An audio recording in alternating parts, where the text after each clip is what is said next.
மாலை நேரத்திலே மிக சிறப்பான முறையிலே நடைபெற்று கொண்டிருக்கும் இந்த செய்தியாளர்கள் சந்திப்பு கூட்டத்தில் வணிகர்களுடைய நிர்வாகிகளை நியமனம் செய்து அவர்களை பதவிகளை அறிவிப்பு செய்து அறிமுகப்படுத்தி இந்த மேடையில் எங்களோடு அமர்ந்து அழகு பார்த்து கொண்டிருக்கும் அகில இந்திய தலைவர் திரு திரிலோக் பன்ஸ்லால் அவர்களே, அவர்களோடு இணைந்து பணியாற்றும் மதிப்புக்குரிய போற்றுதலுக்குரியவரும் பண்பாளவரும் படித்தவரும் பழகுவதற்கு இனிமையானவரான என்னுடைய அன்பு சகோதரன் ராமகிருஷ்ணன் அவர்களே, இந்த நிகழ்ச்சிக்கு திரளாக வருகை தந்திருக்கும் பொறுப்பேற்றிருக்கும் பெண்மணிகளே, சகோதர சகோதரிகளே, வணிகர்களின் ஒற்றுமை ஓங்குவதற்குண்டான அனைத்து வழிபாடுகளையும் தொழிலாளர்கள் தொழில் முன்னேற்றத்திற்கு எந்த முறையில் வழிவகை செய்ய வேண்டும் என்று செயல்பாட்டினை வழிவகுக்கக்கூடிய ஒரு சிறப்பான நிகழ்வாக இந்த தருணத்தில் இந்த நிகழ்ச்சி சிறப்பான முறையில் சீரான முறையிலே அனைத்து நிர்வாகிகள் முன்னிலையிலும் மிக சிறப்பாக நடைபெற்று கொண்டிருக்கிறது.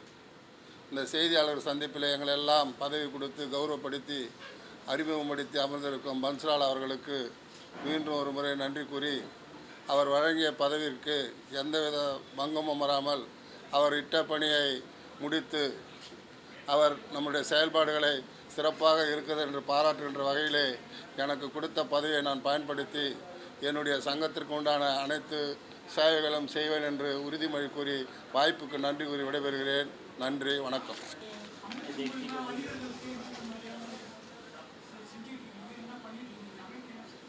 இது இப்போ தான் ஃபஸ்ட்டு இந்தியா லெவலில் ஆரம்பிச்சிருக்கோம். இது ஏற்கனவே இருக்குது. இந்த வணிகர்கள் இருந்தாலும் இது வந்து அரசாங்கத்தால் அங்கீகரிக்கப்பட்டு ஒரு மிகப்பெரிய ஒரு ஆளுமையால் இந்த சங்கம் நிர்வகிக்கப்பட்டிருக்கிறது. முதல்ல தமிழ்நாட்டில் தான் இந்த சங்கத்தினுடைய கிளையை நிர்வாகப்படுத்தி தமிழகத்தினுடைய மாநில நிர்வாகிகளை நியமிச்சிருக்காரு. இது தமிழகத்தில் தான் இந்த கிளை செயல்படுது. இது மாதிரி ஒவ்வொரு மாநிலத்திலையும் இது மாதிரி ஒரு அமைப்பை நிறுவனம் பண்ணி அகில இந்தியா முழுவதும் எல்லா மாநிலத்திலையும் இந்த நிகழ்ச்சி வந்து தொடர்ந்து நடைபெறும்.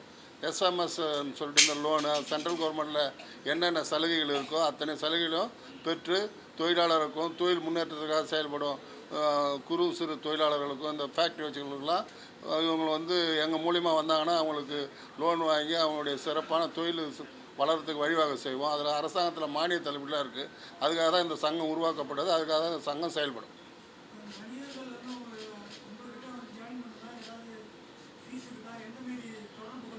வணிகர்கள் முன்னேற்றத்துக்காக தான் இந்த சங்கத்தை ஆரம்பிச்சிடுவாங்க. அவங்க உறுப்பினராக சேரணும். சேரத்துக்கு அதுக்கு ஒரு அப்ளிகேஷன் இருக்குது. அந்த அப்ளிகேஷன் ஆன்லைன் மூலிமாவும் சேரலாம், இல்லை சங்கத்தினுடைய தலைமை அலுவலகத்தில் வந்து சேரலாம். சேரும் போது இந்த சங்கத்தில் என்னென்ன சலுகைகள் இருக்குன்றதை அந்த சங்கத்தினுடைய அப்ளிகேஷன் கொடுக்கும்போது சொல்லுவோம். ஆன்லைன்லேயே இந்த சங்கத்தினுடைய செயல்பாடுகளை பற்றி போட்டுருவோம். அதை பார்த்துன்னு தெரிஞ்சுக்கலாம்.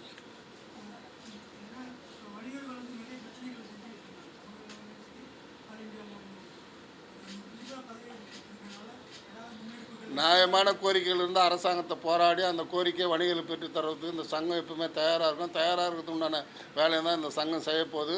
ஒடுக்கப்பட்ட மக்களுக்கு அனைத்து சலுகைகளும் செய்கிறதுக்கு இந்த சங்கம் உருவெடுத்திருக்கு. இது மற்ற சங்கங்கள் போல அரசியலுக்கு அப்பாற்பட்டு ஒரு சிறப்பான சங்கமாக செயல்படும். இதில் எந்தவித ஐயப்படம் இல்லை.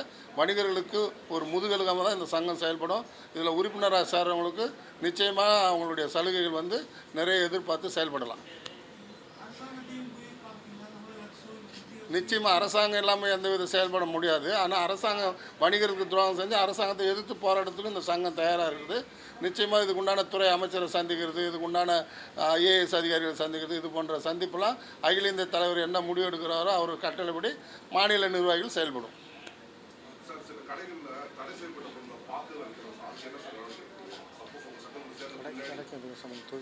இது வந்து சிறு குறு தொழில் சம்மந்தப்பட்டது. இந்த மளிகை கடை இதெல்லாம் அது வணிகர் சங்கம். அது வர அந்த சங்கத்துக்கு நமக்கு சம்மந்தம் இல்லை. இது அது என்னது எம்எஸ்எம்னு சொல்லிட்டு சிறு தொழில் குறு தொழிலுக்கு அரசாங்கத்தால் வந்து லோன் கொடுக்குறாங்க. அதில் லோனில் வந்து சப்சிடின்னு சொல்லுவாங்க. 30%, 20%. அது மாதிரி தொழிலாளர்களுக்கு அந்த சப்சிடிலாம் வாங்கி கொடுக்குறது இந்த சங்கம் செயல்படும். அந்த சங்கத்துக்கு இந்த சங்கத்துக்கு சம்பந்தம் கிடையாது. சட்டமுறைப்படி அமைப்பு ரீதியாக செயல்படக்கூடிய அமைப்பு. वणकम सभी मीडिया साथियों का आज तमिलनाडु स्टेट में आने पर हार्दिक स्वागत करता हूं मैं। और आज हमने तमिलनाडु में ऑल इंडिया बिजनेस कॉन्फेडरेशन का गठन किया है। जिसमें हमने हमारे संगठन महामंत्री करुणाकरण जी, स्टेट प्रेसिडेंट सुख कुमार जी और हमारे अन्य पदाधिकारी भी हैं। हमारा एक ही विज़न है कि घर पे जो महिलाएं बैठी हैं उनको काम कैसे मिले।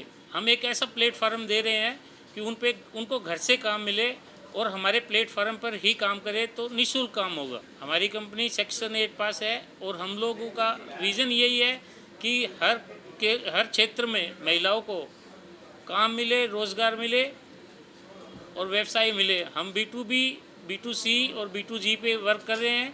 हमारी वेबसाइट पे हर चीज़ का आपको अपडेट मिलता रहेगा। धन्यवाद। அனைவருக்கும் மாலை வணக்கம். இந்த all India business confederation section 8 கம்பெனியாக டெல்லியில் வந்து நாங்கள் ரிஜிஸ்டர் பண்ணோம். ஃபஸ்ட்டு டெல்லியில் இதுக்கு ஒரு மெயின் ஆஃபீஸ் போட்டுட்டு எல்லா கவர்மெண்ட் டிபார்ட்மெண்ட், சென்ட்ரல் கவர்மெண்ட் டிபார்ட்மெண்ட்டை போய் பார்த்து இந்த மாதிரி நாங்கள் ஆரம்பிச்சிருக்கிறோம். NGO ஆக்ட்லேயும் பண்ணியிருக்கிறோம். நாங்கள் என்ன நிறைய அமைப்புகள் இருக்குது, இது ஏன் இந்த ஒரு புது அமைப்பு அப்படிங்கிற ஒரு கேள்வி மீடியா பீப்புளுக்கு இருக்கலாம். ஆனால் நிறைய அமைப்புகள் வந்து ஒன்று கம்யூனிட்டி வைஸாகவும் இருக்குது, பார்ட்டி வைஸாகவும் இருக்குது. பட் எந்த அளவுக்கு கொண்டு போய் ரீச் பண்ணுறாங்க அப்படிங்கிற ஒரு கேள்விக்குறியாக இருக்குது. அதனால நாங்கள் வந்து அந்த கவர்மெண்ட் டிபார்ட்மெண்ட் என்ன சொன்னாங்க, நீங்கள் வந்து டிஸ்ட்ரிக்ட் லெவலில், அதுவும் இப்போ ஒரு சார் சொன்னார், ஹிந்தியில் சொல்லியிருப்பார், உங்களுக்கு புரிஞ்சிருக்கும்னு நினைக்கிறேன். மகிழாஸ் வந்து செல்ஃப் ஹெல்ப் குரூப் அப்படின்னு நம்ம சொல்லுவோம். அது வந்து வீட்டில் சில ப்ராடக்ட் பண்ணுறாங்க. அந்த ப்ராடக்டை எப்படி அவங்களுக்கு வந்து மார்க்கெட்டிங் பண்ணுறது தெரியல. ஸோ அந்த மாதிரி நிறைய சின்ன சின்ன பிஸ்னஸ் பீப்புள், MSME தான் நம்ம வந்து கான்சென்ட்ரேட் பண்ணுறோம். பெரிய லெவலில் உள்ளவங்களை வந்து நம்ம கான்சென்ட்ரேட் பண்ணோம். LNT மாதிரி உள்ளவங்களுக்குலாம் நம்ம போகணுங்கிறது அவசியம் இல்லை. ஸோ இந்த மாதிரி வந்து ஒரு சின்ன செல்ஃப் ஹெல்ப் குரூப்புக்கெல்லாம் நம்ம வந்து எந்த அளவுக்கு நம்ம கொண்டு போகணும் நம்மளுடைய பிஸ்னஸை. அப்போது அந்த மாதிரியான ஒரு வெப்சைட்டை க்ரியேட் பண்ணியிருக்கிறோம், ஒரு 16 லாங்குவேஜில், ரீஜனல் லாங்குவேஜில். ஸோ அவங்க வந்து எந்த லாங்குவேஜில் வேணாலும் போய் அவங்கவுங்களுடைய ரீஜனலில் வந்து நம்மளுடைய வெப்சைட்டை பார்த்து அவங்களுடைய ப்ராடக்ட்டை அவங்களே வந்து அப்லோட் பண்ணக்கூடிய அளவுக்கு நாங்கள் வந்து டிஸ்ட்ரிக்ட் லெவலில் ட்ரைனிங் கொடுக்க போகிறோம். ஸோ இப்போ வந்து நாங்கள் வந்து அடுத்த மாதம் இன்னொரு ஈவெண்ட் வந்து பெரிய மெகா லான்ச் வந்து இங்கே தமிழ்நாட்டில் வச்சுருக்கிறோம். சென்ட்ரல் மினிஸ்டர் ஒரு 4 பேரை வந்து வரவழைக்கிறதா பிளான் இருக்குது. அதனுடைய அப்பாயின்மெண்ட்ஸ் எல்லாம் ஆல்மோஸ்ட் கொடுத்துட்டாங்க.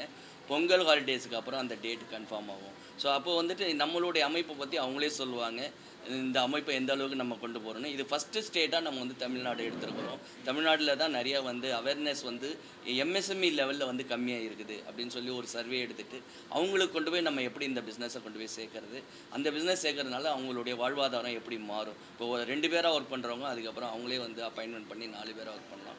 ஸோ இந்த ஒரு காரணத்துக்காக தான் நம்ம வந்து தமிழ்நாடு ஸ்டேட்டில் வந்து மிஸ்டர் கருணாகரனை வந்து தமிழ்நாடு அமைப்பு பொதுச் செயலாளராக நாங்கள் நியமித்து, அவர் நிறையா பிஸ்னஸில் இருக்கிறாரு, நிறையா விஷயத்தில் வந்து அவர் தெரியும், அவர் எப்படி கொண்டு போகணும் இந்த அமைப்பை அப்படிங்கிறது அவருக்கு வந்து இங்கே உள்ள லோக்கலாக தெரியும். நாங்கள்லாம் டெல்லியில் இருக்கிறதுனால இங்கே வந்து அவர் பார்த்துப்பார். மிஸ்டர் சுகுமாரன் சார், அவரும் வந்து பெரிய கம்பெனியில் வந்து சேர்மனாக இருக்கிறாரு. பல அமைப்புகளில் அவரும் இருக்கிறாரு. நம்ம செலக்ட் பண்ணியிருக்கிறவங்க எல்லாருமே வந்து ஒவ்வொருத்தவங்களும் ஒவ்வொரு ஃபீல்டில் வந்து எக்ஸ்பர்ட்டாக இருப்பாங்க. அதே மாதிரி மிஸ்டர் வந்து முரளிஸ்ரீ அப்படின்னு சொல்லிட்டு அவர் வந்து வைஸ் பிரசிடெண்ட்டாக போட்டிருக்கிறோம். அவரும் பல அமைப்புகளில் இருக்கிறாரு. எங்களுக்கு வந்து ஒரு சப்போர்ட்டாக இருப்பார் அவர் அப்படிங்கிறது.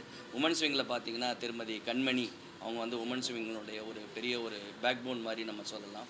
அதே மாதிரி டாக்டர் திருமதி தரணி ராமகிருஷ்ணா, அவங்க வந்து ஒரு பெரிய டான்ஸர், அவங்க டான்ஸ் ஸ்கூல் வச்சுருக்கிறாங்க. நிறைய அமைப்புகள் கூடலாம் வந்து கனெக்டில் இருக்கிறாங்க. அவங்க வந்து தமிழ்நாடு ஸ்டேட்டு ஃபுல்லாக எல்லாரோடையும் வந்து கனெக்டில் இருக்கிறாங்க. பின்னாடி வந்து கிரிஜா இருக்கிறாங்க, அவங்க ஸ்டேட் ஜென்ரல் செக்ரட்டரியாக இருக்கிறாங்க. இந்த மாதிரி ஒவ்வொருத்தங்களும் ஒவ்வொரு ஃபீல்டில் வந்து இப்போ டிபிஎஸ் பேங்க் எங்களுக்கு ஒரு சப்போர்ட் பேங்காக இருக்குது. எங்களுடைய பேங்கிங் வந்துட்டு வந்து சொல்லப்போனால் வந்து இது கனரா பேங்க் வந்து சப்போர்ட் பண்ணுறோம். டிபிஎஸ்லேயும் அக்கௌண்ட் ஓப்பன் பண்ண போகிறோம். அது வந்து டிபிஎஸ் பேங்கினுடைய மேனேஜருடைய ஒய்ஃபு தான் வந்து பார்க்குறாங்க அந்த RTI டிபார்ட்மெண்ட். ஏன்னா இதில் வந்து எல்லாருக்கும் எல்லா இடத்துலையும் பார்த்திங்கன்னா மிஸ்டர் மதிவானன் வந்து லீகல் விங் பார்க்குறாரு தமிழ்நாடு ஸ்டேட்டை பொறுத்த வரைக்கும். ஒவ்வொருத்தரும் ஒவ்வொரு ஃபீல்டில் உள்ள எக்ஸ்பர்ட்டை தான் நம்ம வந்து இதில் வந்து போட்டு இந்த அமைப்பை வந்து எந்த அளவுக்கு எங்களால் வந்து MSME பீப்புளுக்கு வந்து சப்போர்ட் பண்ண முடியுமோ அந்த அளவுக்கு கொண்டு போகலாம் அப்படிங்கிற ஒரு ஐடியாவில் தான் இந்த தமிழ்நாடு ஸ்டேட்டை வந்து நாங்கள் லான்ச் பண்ணுறோம். ப்ரெஸ் மீடியா பீப்புள் இவ்வளோ பேர் வந்ததுக்கு எங்களுடைய ரொம்ப தன்யவாத், போத் தன்யவாத். ஆக்சுவலி அதை வந்து ஹிந்தியில் சொல்லணும், ஏன்னா அவருக்கும் அதை புரியணும் அப்படிங்கிறனால சொல்கிறோம். So thank you very much to all. எல்லாருக்கும் வணக்கம், नमस्कार। सब मीडिया आए उसको धन्यवाद। और हमारे इधर सब महानुभाव MSME प्रेसिडेंट, MSME से अपना बिजनेस एसोसिएशन के प्रेसिडेंट सबको हमारा हमको यहाँ इनवाइट करके हमको इतना हमको दिया अच्छा हाव भाव, उसके लिए धन्यवाद। बाकी ये सब एसोसिएशन तो ज़रूरी है और MSME तो बहुत यूज़फुल है हमारे जीवन में। MSME तो बहुत यूज़फुल है क्योंकि हम गुजरात से हैं तो हमारे गुजरात में हमारे पूरे फैमिलीज पूरे एमएसएमई के ऊपर बड़े बड़े फैक्ट्रीज करके वो एक्सपोर्ट में चले गए हैं। जैसे एमएसएमई उतना सपोर्ट कर रहा है तो सबको एमएसएमई और ये इस बिजनेस एसोसिएशन में जोड़ने के लिए रिक्वेस्ट है। तो उतना ही, बस सबको धन्यवाद।